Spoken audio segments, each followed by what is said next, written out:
The rain doesn't ask permission before it falls. That's what I think about when it starts. When everything begins to unravel, and I'm standing at the window of my apartment with a cold mug of tea in my hand, watching water streak down the glass in chaotic little rivers that don't go anywhere in particular. They just fall. They just keep falling, indifferent to the fact that some of us down below are already drowning. My name is Michael Harris. I'm 26 years old, and I have been carrying things I was never supposed to carry alone for longer than I can remember. I'm an Omega, a designation I was handed at 17 with a clinical detachment that still makes something in my chest go hollow when I think about it. The doctor had said it like a weather report. Matter of fact, slightly bored. Your blood work confirms an Omega secondary gender, Mr. Harris. We'll schedule the suppression regimen for next month. And that had been that. No ceremony, no conversation, no one asking me what I felt about it, because what you feel about it doesn't change what you are. What I am is this: someone whose biology is wired to defer, to soothe, to absorb. Someone whose body produces a scent during certain seasons that makes alphas around them lose a fraction of their carefully maintained composure. Someone who learned very early that the world expects Omegas to be soft, to be agreeable, to fill the spaces that other people leave empty.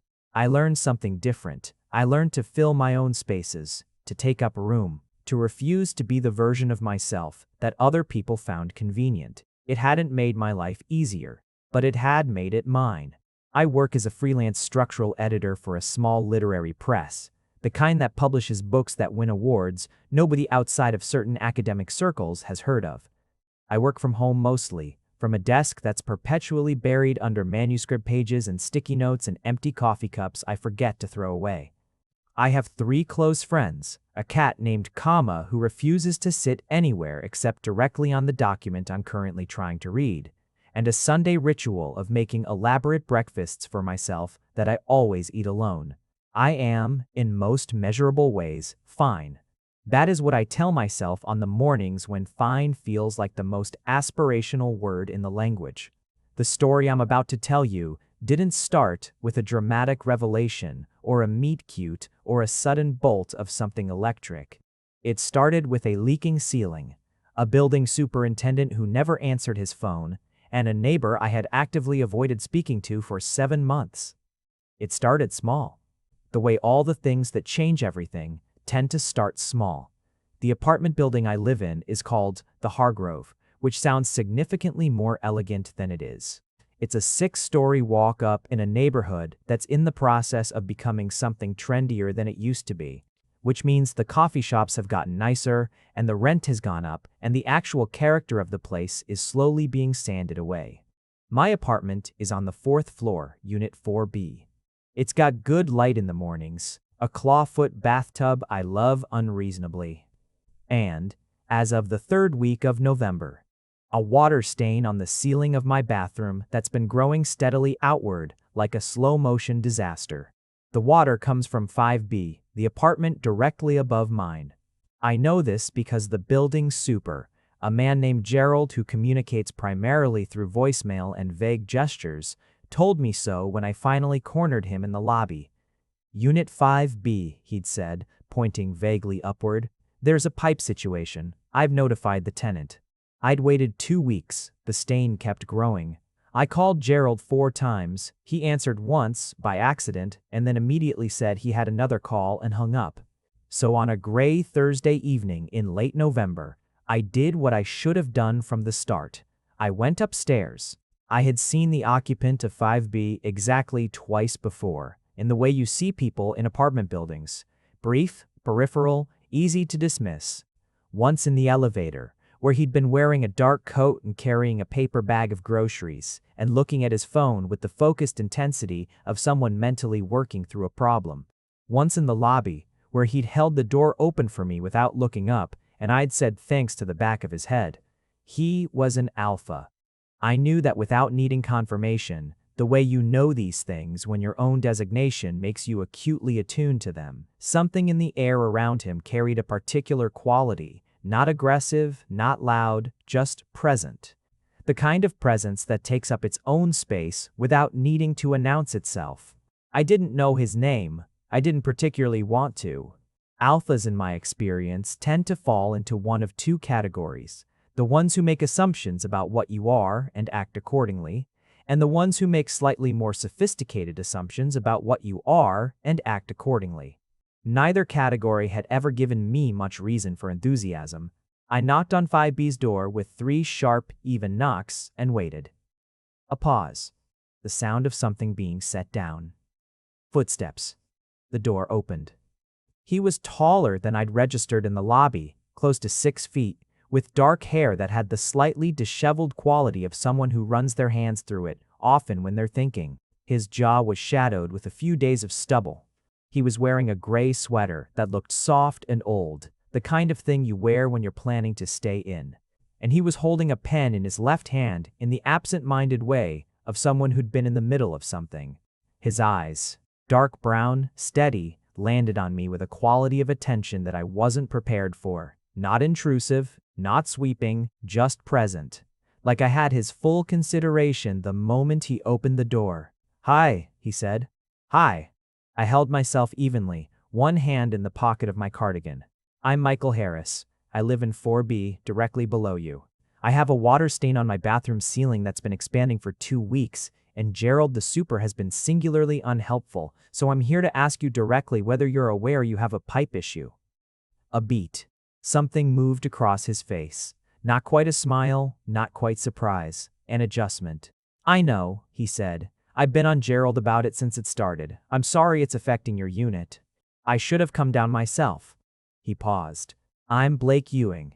Michael Harris. I already said that." "You did."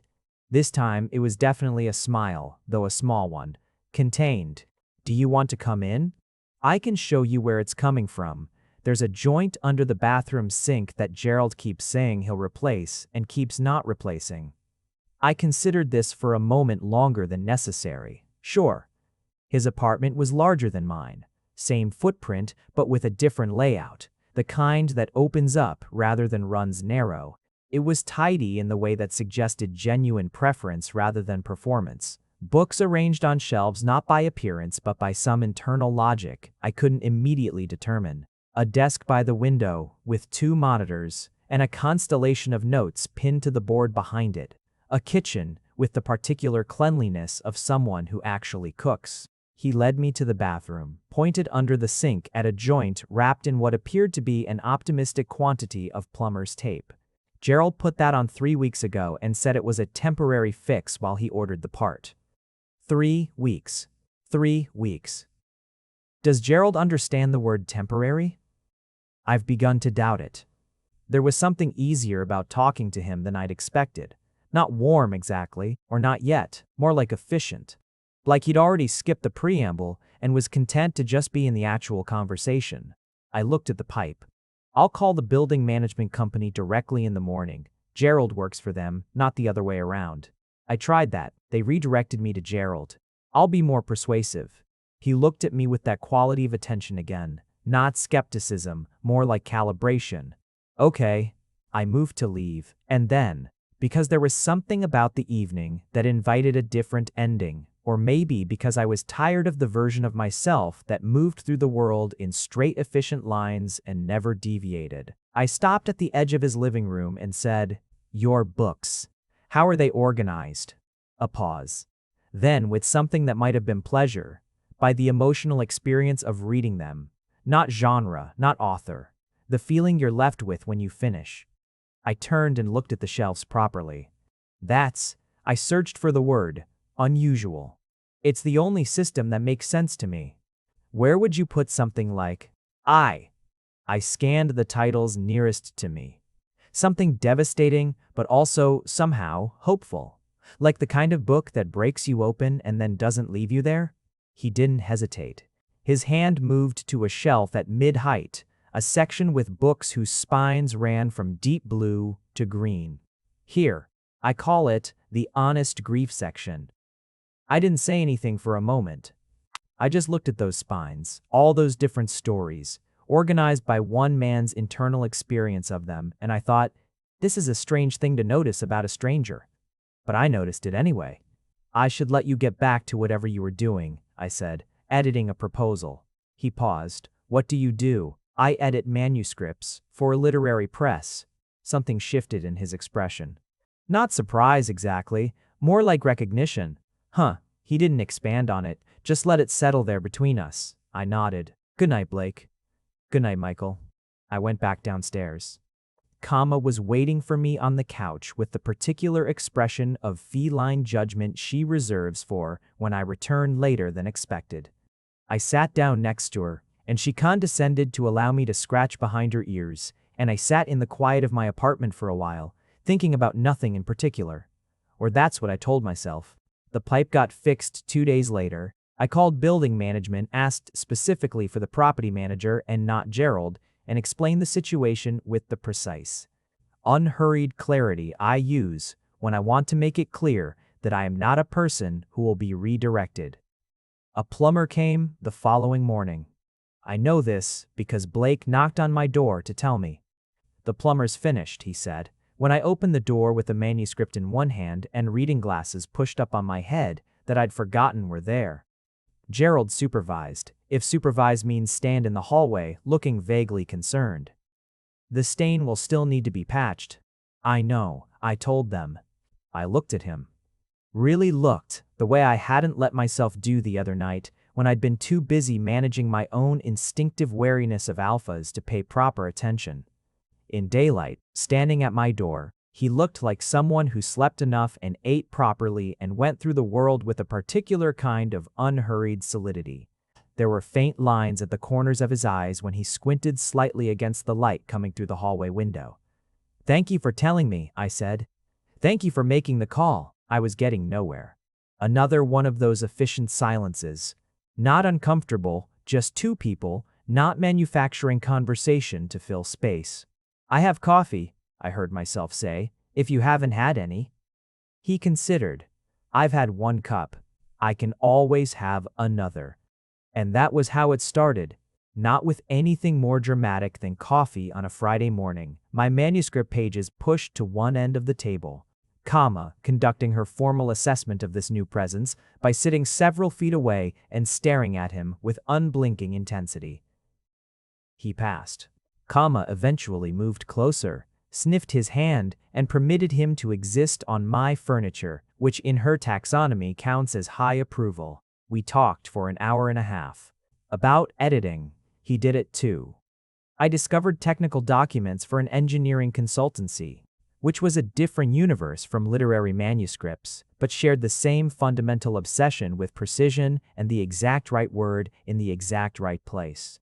About the neighborhood and what it was becoming. About Gerald, whose apparent incompetence we cataloged with the quiet shared satisfaction of people who found an easy common ground. He didn't ask about my designation. I didn't ask about his.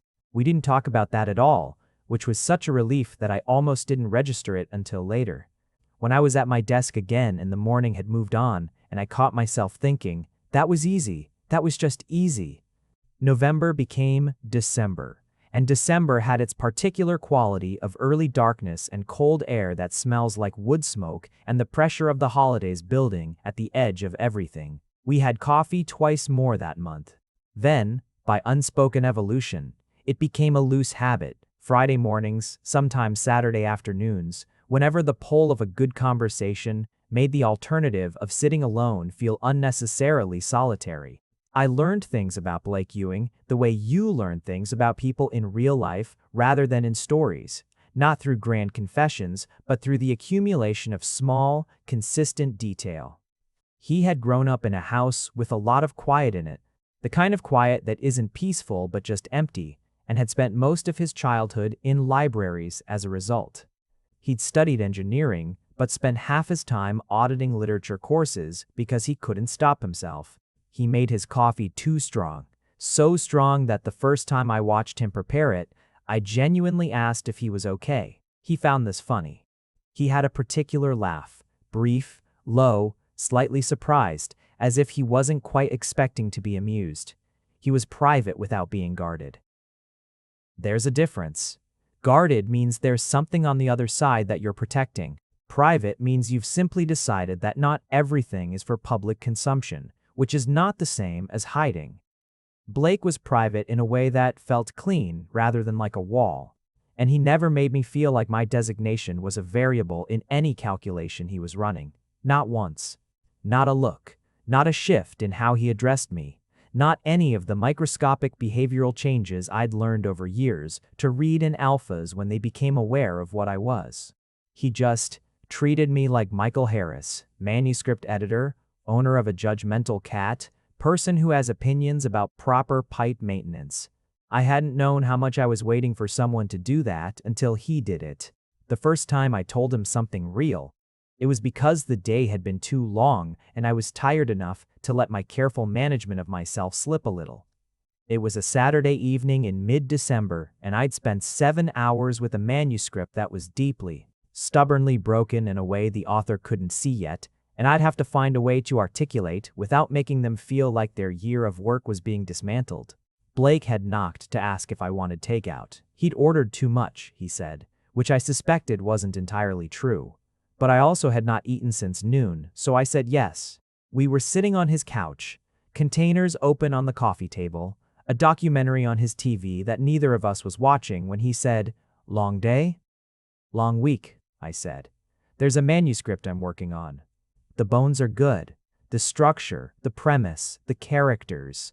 But the author is so afraid of letting the emotion actually land that they keep pulling back right before it matters. Every time you get to the moment that should break you open, they deflect. Go clinical. Step outside it. Why? I don't know. Fear, usually.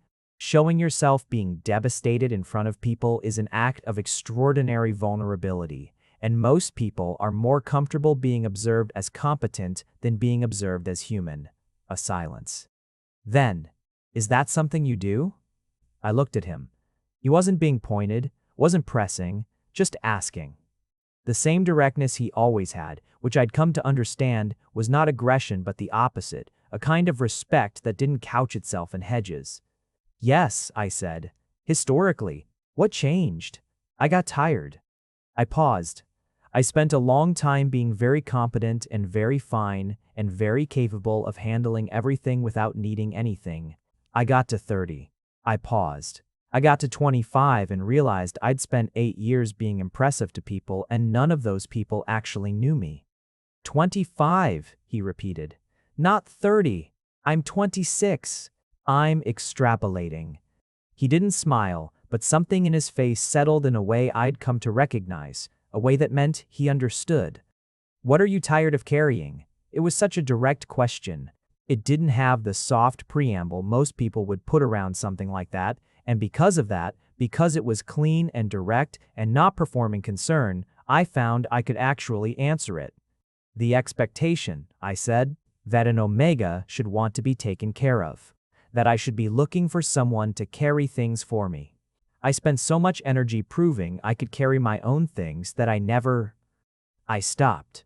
Looked at my hands, wrapped around a container of noodles going cold. I never figured out the version of me that could ask someone for help without it feeling like losing. A pause that wasn't empty. That sounds exhausting, he said quietly. It is. I looked up at him. Don't give me a solution. I'm not looking for one. I wasn't going to. Most people do. Most people hear something like that and immediately offer a fix, or say something reassuring that's really about their own discomfort with the thing you said. I know, he said. And then, after a moment, I grew up with a father who was very good at performing stability, who never said anything uncertain or afraid or unprepared. I watched him carry everything that way, alone, for 20 years. He died not knowing how to ask anyone for anything. I think about that a lot. I sat with that. He wasn't drawing a parallel to lecture me. He was just showing me something of his own, an exchange. Two people choosing, for a moment, to be observed as human. I'm sorry, I said. It was a long time ago. A beat. But it made me decide I wanted to be different, more willing to be in the actual texture of things, even when it's uncomfortable. Is that working out for you? Some days, he said. And then, very quietly, the smallest smile, better lately. I knew what that meant. I chose not to address it directly because I wasn't ready, but I felt it. The way you feel the temperature change before rain, a subtle shift in the atmospheric pressure of things. January came with cold that had actual teeth in it. My suppressants had been on a 3-month cycle, and I'd had a follow-up with my doctor on the 14th, where she'd adjusted the dosage slightly based on blood work. It wasn't a big deal. I'd been managing my cycles on suppressants for 9 years, and it was as routine as a dental cleaning, if slightly more fraught socially, because people have opinions about omega suppressants the way they have opinions about most things that don't concern them. But the adjustment meant a week of recalibration during which I felt like I was simultaneously too warm and too aware of everything. Every sound slightly sharper, every smell slightly more present. My own emotions circling closer to the surface than their usual careful depth. It was during this week that I realized the shape of what I was starting to feel about Blake Ewing. I'd been keeping it at a distance, not in denial. I wasn't someone who lied to myself, or not about this, but there's a difference between knowing something abstractly and letting it become real, letting it have its full weight. I'd known, in the abstract, that our Friday mornings had become something I looked forward to with a disproportionate warmth. I'd known that his laugh affected me in ways I'd been quietly filing under not relevant. I'd known that when he looked at me with that particular steady attention, something in me went very still in a way that was not discomfort. But that week, with my system recalibrating and my careful emotional management running at reduced capacity, I couldn't maintain the abstract. I had to let it be real. I sat at my desk on a Wednesday afternoon, in my lap, and the radiator making its winter clanking sounds, and I thought, I am in serious trouble. Because I didn't just find him attractive, which I could have managed. I liked him. I liked the way he was in a room. I liked that he organized his books by feeling. I liked that he'd told me about his father without making it a performance of vulnerability, just a fact about himself offered in return for a fact of mine. I liked that he'd never once made me feel like my designation was a lens he was looking at me through, and I was an omega, and he was an alpha, and I had 9 years of very deliberate boundary maintenance around that particular dynamic because I had seen enough of the way that dynamic could flatten you if you weren't careful. Had felt it myself in smaller ways, and in one way that wasn't small at all. And I had built my independence and my sense of myself with real effort and real time, and I was not going to let a good jaw and an honest laugh and a man who cared about the emotional experience of books undo all of that. I sat with this very rational conclusion for approximately 45 minutes. Then Blake knocked on my door and asked if I wanted to walk to the bookstore 2 streets over because he'd seen they were having a closing down sale on the literary fiction shelf. I put on my coat and went.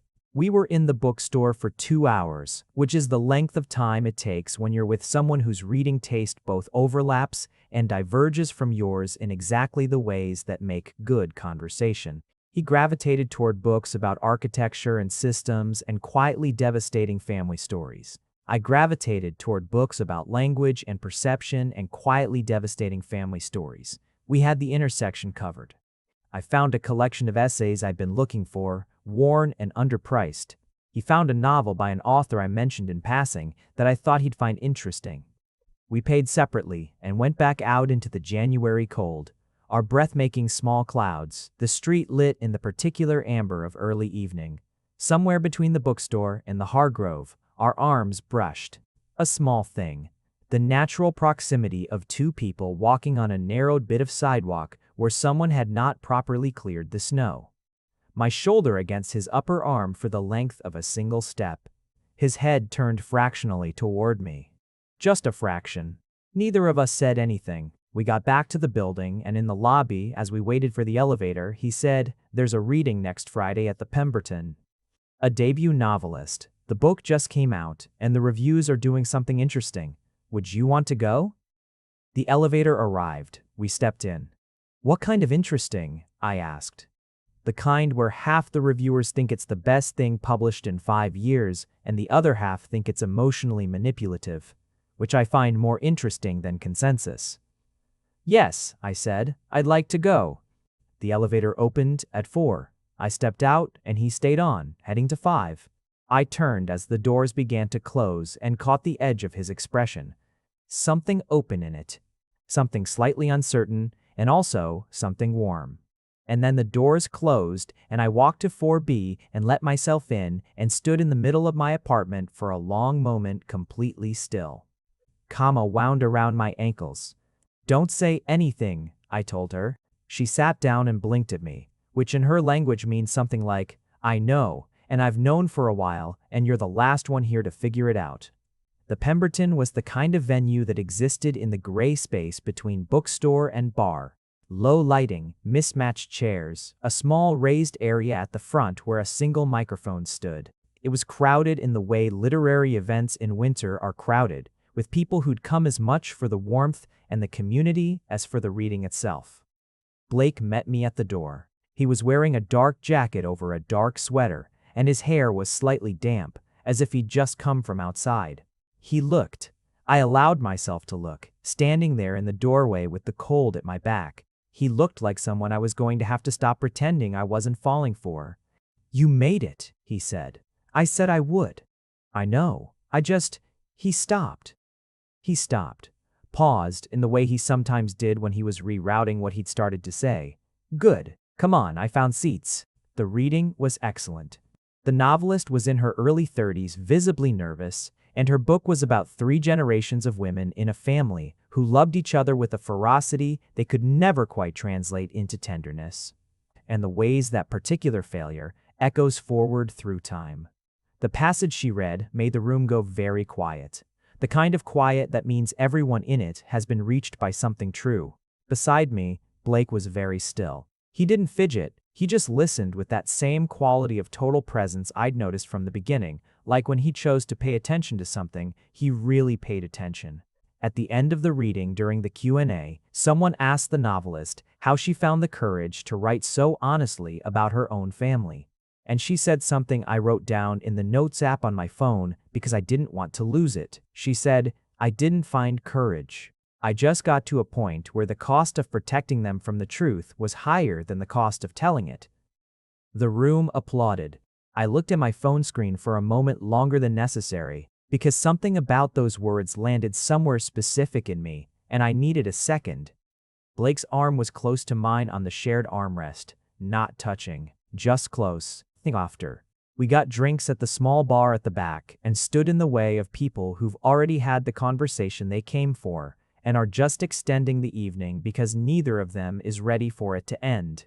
What did you think? He asked. I think it was exactly what the good reviews said and also exactly what the bad reviews said. And I think the bad reviews were calling it manipulative when they meant it moved them in ways they weren't prepared for, and they were uncomfortable with that. He nodded slowly. The passage about the grandmother, he paused, made me think of my mother, I said before he could finish.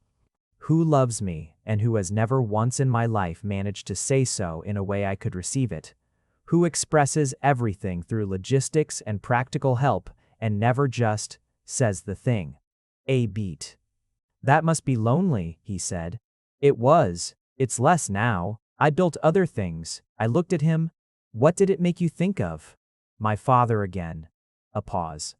He was the opposite, in a way. He said the things, very clearly, very directly. I love you, I'm proud of you. But the actions never quite followed, so you had the words without the ground beneath them. Which is worse, do you think?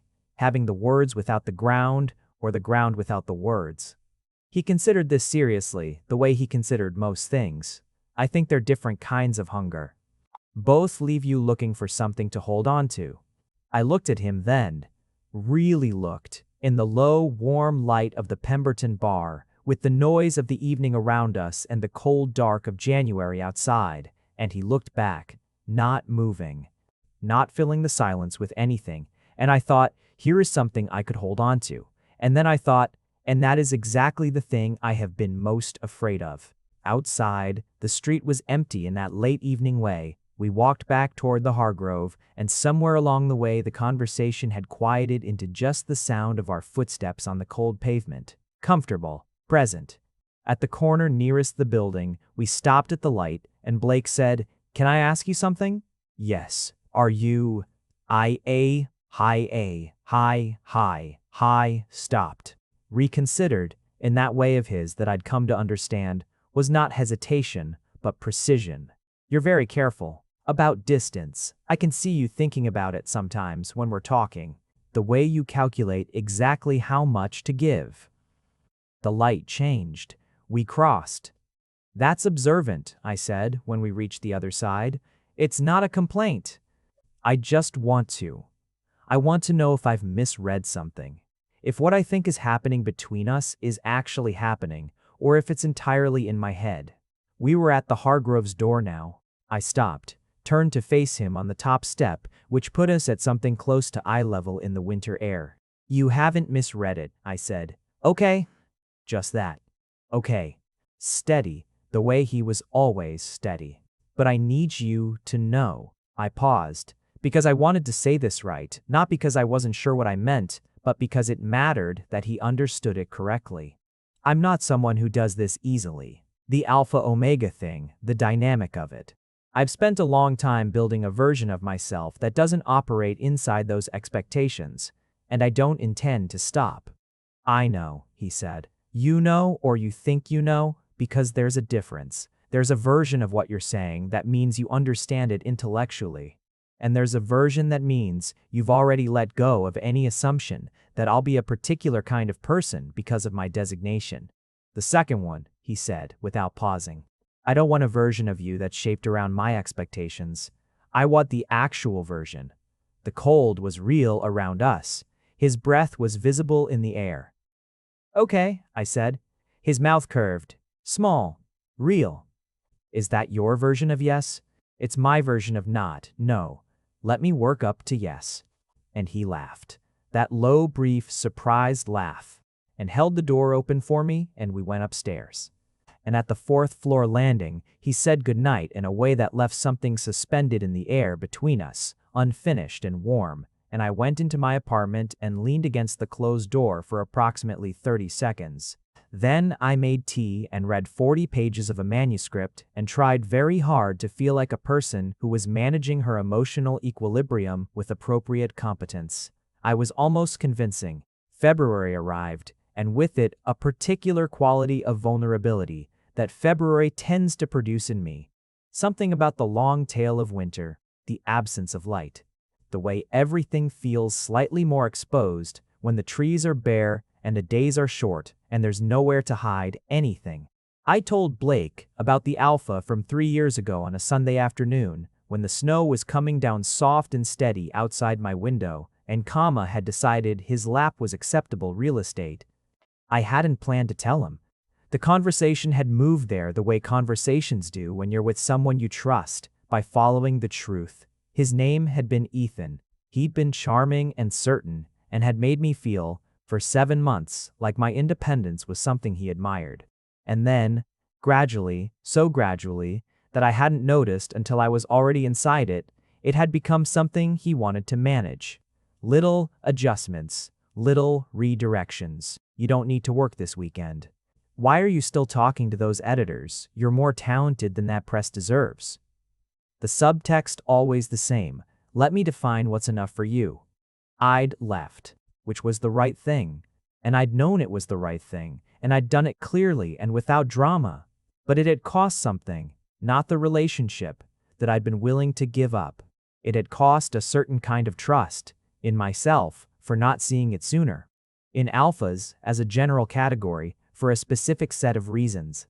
Blake listened to all of this without interrupting, without reassuring, without performing any of the responses I'd come to expect. The slight discomfort of an alpha being confronted with something another alpha had done, the urge to differentiate himself immediately, the sympathy that's really about making himself feel better. He just listened, fully, until I was done.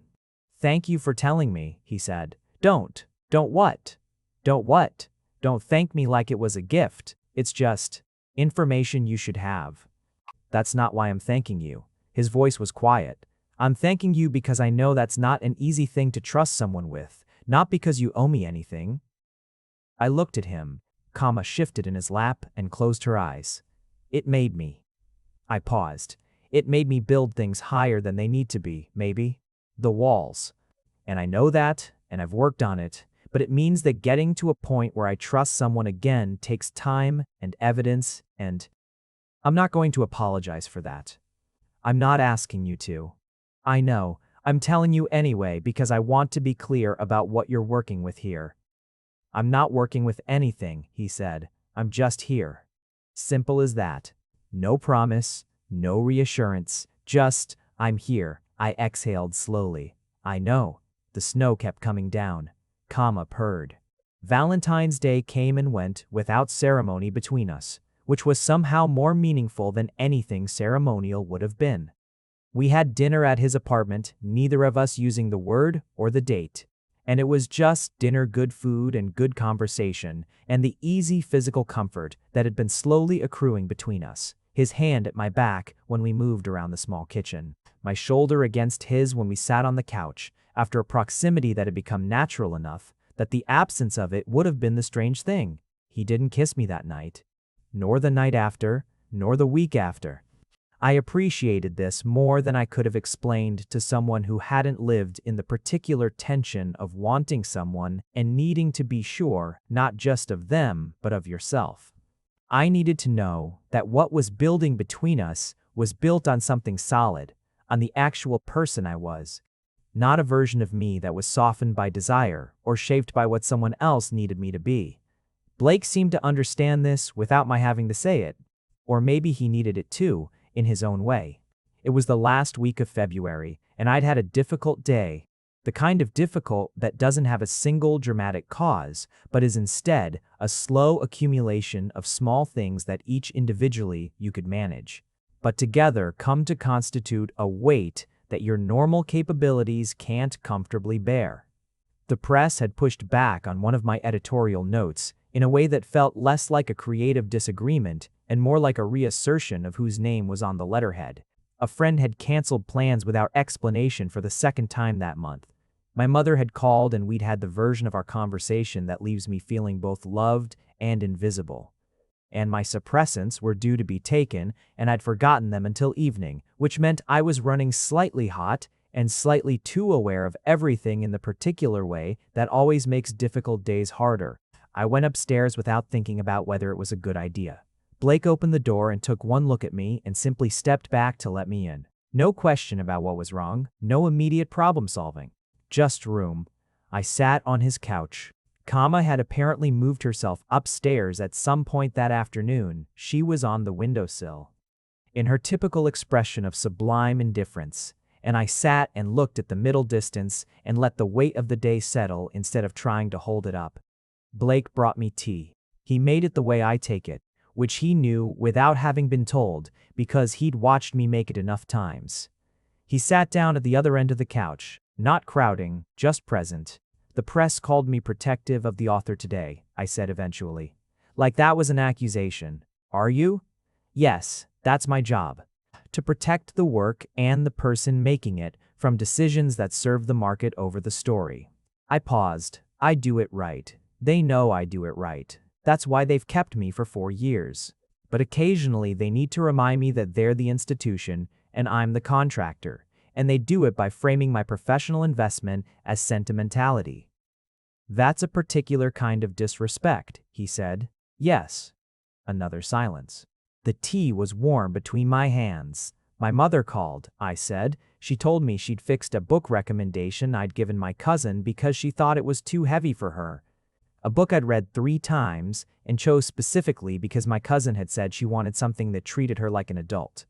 I paused. It's small. I know it's small. It's not small if it's a pattern. It's a pattern. Tell me about the good things you're carrying, he said, not to balance it out, just so we can have that too. I looked at him. He wasn't deflecting. He wasn't trying to move me past the difficult things. He was just making space for all of it. The manuscript I'm currently working on, I said after a moment. The actual text, not the press stuff. It's by a first-time novelist who is doing something really interesting with time, the way grief operates in non-linear loops. The writing isn't perfect, but it's genuinely alive, and I found the thread of it this week, what it's actually trying to be. That was good. What else? A walk I took on Wednesday in the cold by the canal. The ice was making sounds, little creaks and pops. It sounded like the water was thinking. I like that. And I paused, looked at him directly. This is one of the good things. He held my gaze, and then, very quietly, yeah, for me too. We stayed like that for a moment, not saying the next thing, not moving toward anything, just sitting with what was true between us and letting it be true. He kissed me on the 2nd of March. Not dramatically, not after some crescendo of declared feeling. We'd been standing in his kitchen after I'd come up to return a book I'd borrowed, and we'd been talking about something only marginally important. The renovation happening to the unit on 3. The way the drilling had been interrupting our mornings, and he'd turned from the counter and looked at me, and the conversation just stopped. Not awkwardly. Just stopped. Because something more true than words had arrived in the room. He said, "Michael." Just that. And I looked at him. This man who had taken 9 months of patience and attentiveness and undemanding presence to make me feel like trust was possible again, and I said, "Yes." And he kissed me. Soft, certain, with the same quality he brought to everything, fully present, not performing, just doing the actual thing. His hand came up to the side of my face, not holding, just touching, and I thought, this is what it feels like when someone pays attention, when they see you. Not the designation, not the version they need you to be, not the story they've written in their head about who you are, just you. The spring arrived the way it does after a long winter. Not with a single dramatic turn, but with a slow, accumulating warmth each day, slightly longer than the last, the cold retreating in stages. And then one morning you step outside and the air has a different quality to it entirely, and you realize the shift has already happened without your having noticed the exact moment. That's how the thing between Blake and me arrived at its new weight, not in a single moment, but in the accumulation of all the small ones. We didn't move in together. That's not the kind of story this is, or not yet. I am someone who knows the difference between love and the erasure of self. And I had no intention of blurring them just because what I felt was real and large. I kept my apartment, he kept his. We spent evenings together, and sometimes mornings, and the shape of our separate lives stayed intact because that's the only way I know how to be in something without losing myself in it. But I changed. I can say that honestly, I changed. Not because Blake changed me. I resist that framing strenuously. The idea of a person as a catalyst for someone else's transformation, the alpha who fixes the omega. He didn't fix anything. I wasn't broken. But he gave me, by simply being who he was, the sustained experience of being known without it being used against me. And that is a kind of sustenance I hadn't realized I was starving for. I cried in front of him for the first time on an April Saturday. Not about anything catastrophic. About a paragraph in a manuscript I was working on. A single paragraph by a first-time writer who had somehow perfectly described the feeling of loving a parent who doesn't know how to be loved in return.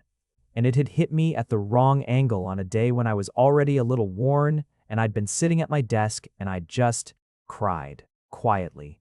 The way I always cry, which is to say without much fuss, just tears and a stillness and a sense of something releasing. Blake had been across the room with his own work. He'd looked up. He'd registered what was happening without alarm or excessive concern. He'd gotten up and sat down next to me and put his arm around me. That's all.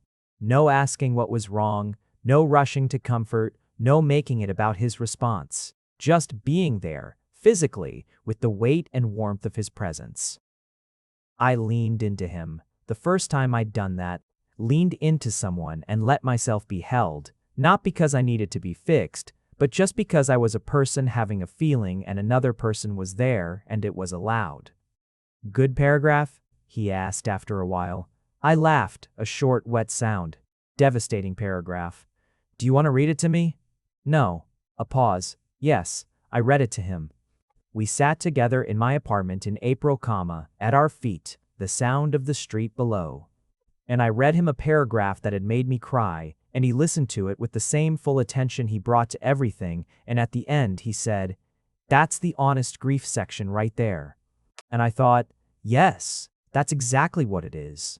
My friend Danny met him in May.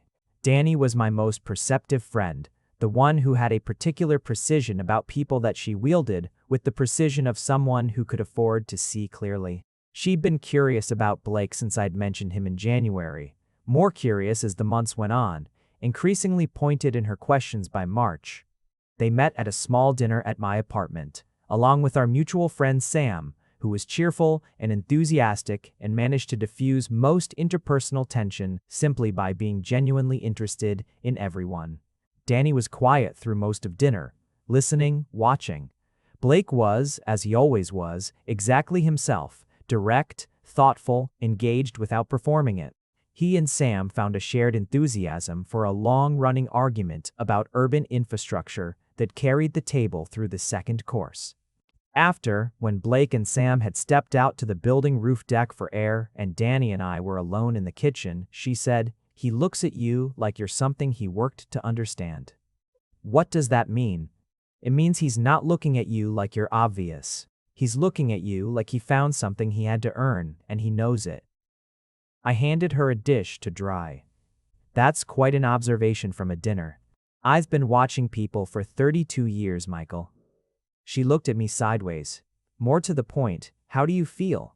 Like someone who's finding out what it's like to be known by a person who doesn't use knowing you against you. She was quiet for a moment. That's the most hopeful thing I've ever heard you say. I hadn't thought about it that way, but she was right. It was hope, the quiet, non-performative kind, the kind that doesn't announce itself but is just there, steady and present, like a change in the light. Midsummer arrived, and the heat made the city feel like a different place, and I had my first real fight with Blake. I want to tell this honestly, because the story would be dishonest without it. Not a fight about anything external, not the plumbing, not each other's lives, not the world. A fight about the thing that lives at the center of this kind of relationship, which is the question of how much space each person takes up and who makes room. It started because of a decision I made without telling him. One of the authors I work with had been offered a new contract, a big one with a larger press, and they'd asked me to come on as their primary editor for the new book, which would mean taking a significant portion of my time for the next year. I'd said yes. I hadn't mentioned it to Blake until 2 weeks later, when it came up tangentially in conversation. He'd been quiet for a moment. Then, "When did you decide that?" 6 weeks ago. 6 weeks, not accusatory, but not nothing either. "It's my work, Blake, it's my decision. I know, I'm not questioning that." A pause. "I'm asking why you didn't tell me." And there it was, the thing I hadn't said to myself, not clearly. I hadn't told him because telling him would have made it feel like something I needed his input on.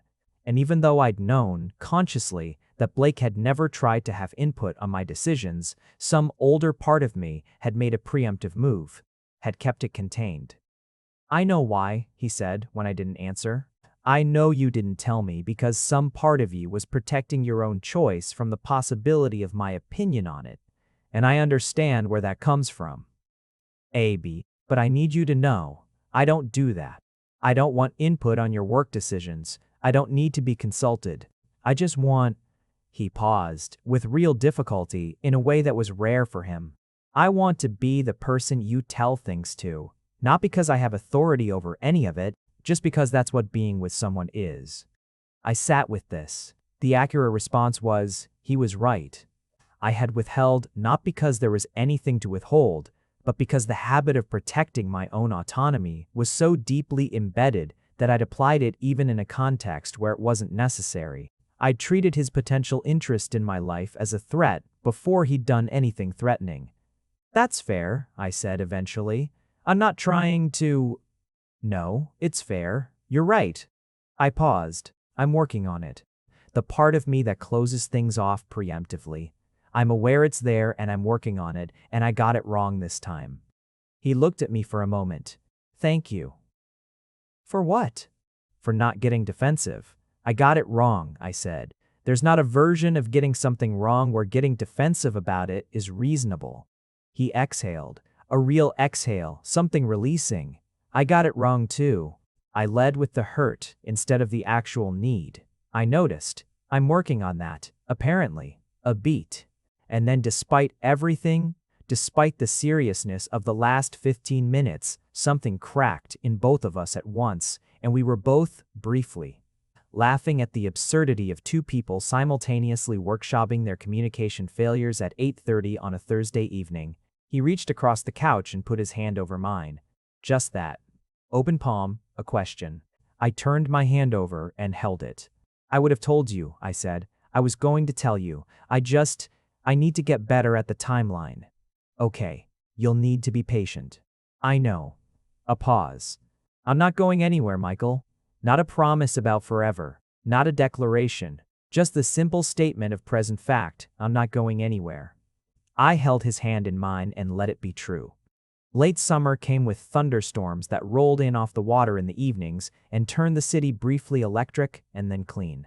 I started telling Blake things more readily, not because I'd restructured something fundamental, but because I'd found a way to locate him correctly, not as a potential constraint on my autonomy, but as a person who was genuinely, simply interested in my life. It sounds small. The adjustment is enormous. He told me more too in return. About the firm he worked for and the specific professional loneliness of being someone who cares about precision in an environment that keeps confusing speed for quality. About his brother, with whom he had a complicated, tenacious love built on years of very different choices and the bedrock of childhood. About fear, his own, which he spoke about directly, without embellishment. The fear of repeating his father's silence, the fear of being someone whose love is present in declaration but absent in action. I think about it when we argue, he said, one of those summer evenings.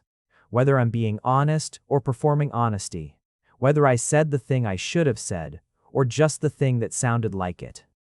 What's the difference? I asked. The first one costs something, the second one costs less. I considered this. You don't perform. How do you know? Because I've been watching for it for 20 years. I know the difference between someone who says true things and someone who's strategic about truth. I paused. You say true things, even when it's harder. He was quiet for a moment. You do too, he said, in case you were wondering if it's visible. September came, and with it a particular turn. The moment when the season shifts from the last warmth to the first cold, the hinge of the year. My mother called on a Saturday in mid-September, and this time our conversation was different. Not because she'd changed. My mother at 62 was the same person she'd been at 40, love expressed in logistics, emotion translated into action, the word itself always just out of reach. But I'd changed. I heard her differently. I heard the language of what she couldn't say underneath the language of what she was saying, and I found I had more room for it. After we hung up, I sat for a while. And then I went upstairs. Blake was at his desk, which meant his focus was deep and I'd have to announce myself clearly. I knocked on the frame of the open office door. He looked up, registered me, and his expression shifted from the particular abstraction of concentrated work to the particular presence he always brought when I was in the room. My mother, I said. Come here. I came in and sat on the edge of his desk, which he cleared a corner of without being asked, and I told him about the conversation. Not the logistics of it, but the thing underneath. The feeling of standing at the edge of a gulf between myself and someone I loved with no bridge across it, and the complicated grief of being old enough to know the gulf is likely permanent. He listened. When I was done, he said, "What do you need right now? Not what can I do? Not a list of possible responses. Just, what do you need?" I thought about it honestly. I think I just needed to say it to someone who could hold it without either dismissing it or catastrophizing it. I can do that. I know. That's why I came up. He reached over and put his hand on the back of my neck, light warm, and I leaned into it and let myself be, for a moment, just a person who had things that were hard. In the company of someone who could be trusted with that. I'd been carrying things alone for a long time, not because no one had ever offered to help, but because I hadn't been sure the offer was really for me and not for their own comfort. Because help had so often come attached to an expectation about who I should be in return. because the weight of other people's care could become, in the wrong hands, its own kind of burden. Blake didn't do that. His presence wasn't conditional on my being a particular version of myself. His care didn't come with architecture built around it that I was expected to live inside. When he held something of mine, he held it without claiming it. When he helped, it was in the way that opens space rather than filling it. I leaned against him, his hand at my neck, the September light coming in through his window, and I thought about the years behind me, all the things I'd carried alone, all the walls I'd built to protect what was mine, all the versions of myself I'd been in order to stay intact. And I thought about what it meant that I was here, now, leaning against this particular person and feeling not diminished but held. Not less myself, but more, as if being known fully, being seen clearly, and not asked to be other than I was, had actually given me more of myself rather than less. "Thank you," I said. "For what?" "For being exactly what you are, for not asking me to be easier than I am." He was quiet for a moment, his thumb moving slow against the back of my neck. Then, low and honest, "You're not hard, Michael. You're precise. There's a difference." I closed my eyes. Outside, the September light was the particular gold of the turning year. A year, almost, from the night I knocked on the door of 5B. It's November again, and the cold has come back, and the rain is doing what rain does in November, which is arrive without asking permission. I'm sitting at my desk with a manuscript I love. A real one. The kind that makes the work feel like something more than work. And Kama is in her usual position on the page I most need to read, and the radiator is clanking. Blake is in the kitchen. I can hear him. Specific sounds, familiar by now, the click of the burner, the quiet percussion of something being chopped. He cooks when he needs to think, the same way I edit, the same way both of us have learned to do the physical things when the internal things are working themselves through. We talked last night about the future. Not in a way that required resolution, just the way two people who have made something real between them talk about what it means, where it goes, what they want from it. We didn't arrive at answers. We arrived at more questions, which felt right, better than false certainty, better than building a future in a rush because you're afraid of what sitting with uncertainty means. "I want to be here," I'd said, "for as long as this is good and real." He'd said, "That's enough, that's exactly enough. I am not the version of myself I was afraid of becoming. I didn't dissolve. I didn't stop being particular, difficult, precise, full of opinions about structural editing and the emotional architecture of books and the correct steeping time for tea. I didn't stop needing my own apartment and my own work and my own hours of silence. I didn't stop being someone who carries her own things. I just stopped carrying all of them alone. That's the distinction I've arrived at, the thing I couldn't have understood before it was given to me in practice.